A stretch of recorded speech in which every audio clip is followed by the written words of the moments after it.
TJ, where are you going, boy? Whoa, woman. I'm going to get my drink on. We've already talked about this.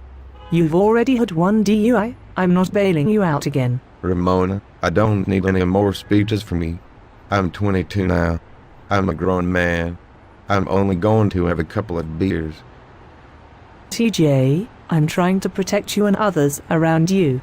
Do you realize how many alcohol-related accidents happen every year and how many people are seriously injured or killed by careless people like you? Blah blah blah. I don't have time for this. You better make time. TJ, 1/3 of all fatal traffic accidents involve someone who is under the influence of alcohol. One life is lost every 20 minutes because of people making the irresponsible decision of driving after drinking. You know, my son, John, lost his life because he was hit by a drunk driver. Do you really want to be one of the 2 million people per year to cause such trauma to a family? I've known you long enough to know that you have a good heart and you don't want to be responsible for the death or suffering of others. Ramona, I'm sorry. I know I'm being a little insensitive to a subject that is so close to your heart. But honestly, I know how to handle myself. I know my limit, and I know when I'm not able to drive. No one can tell me that but myself. Oh, TJ, I'm sure that is what everyone thinks. The only protection citizens currently have against drunk drivers is random checkpoints. That's not enough. It's just not enough.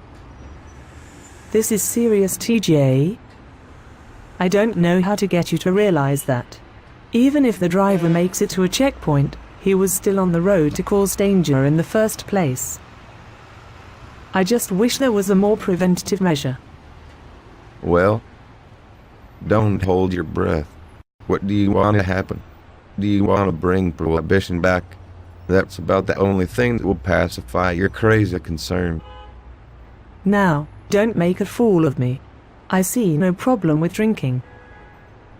In fact, drinking isn't the problem at all. The problem is driving when you are incapable of doing so safely. It is okay if you like to drink. But it is not okay for me to lose my son because you get behind the wheel after you drink.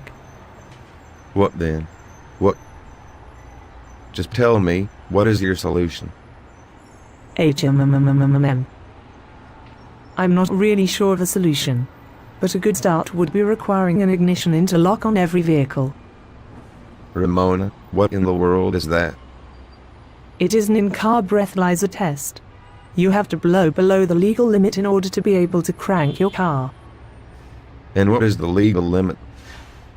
Normally, it is 0.08%, but some are a little lower than that. Good gosh, woman, you and your ridiculous ideas. I think that is a stupid solution.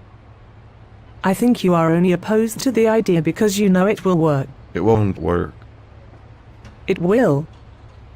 In fact, ignition interlocks have been government mandated for some individuals who have been convicted of driving under the influence.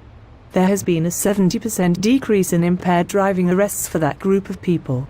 Wow, what a success rate. I will never support that idea, and neither will anyone else. If the statistics I mentioned earlier do not convince you, I do not know what will. Actually, I do. I know you are a hard-working, tax-paying young man. You do not want your tax dollars to be wasted, right? Yes. So? Well, the average amount of money society spends on damages and deaths from alcohol-related accidents is over $114 billion. Think about all the other ways that money could be spent. On top of that, imagine how many of your tax dollars are being spent on drunk drivers. 1.4 million drunk driving arrests occurred in 2010, and your hard-earned money was used to incarcerate many of those individuals. Well, Ramona, I think I have changed my mind about drinking and driving. I will never do it again. I understand all the negative consequences it carries. I might also even be in favor of those ignition and interlock things you were talking about. Thank you for caring enough to share all of this information with me. I guess I will just go see a movie tonight instead. That sounds like an excellent choice. I am glad you understand now. I really care about you and want you and your friends to be safe. It was nice talking with you. Have fun at your movie.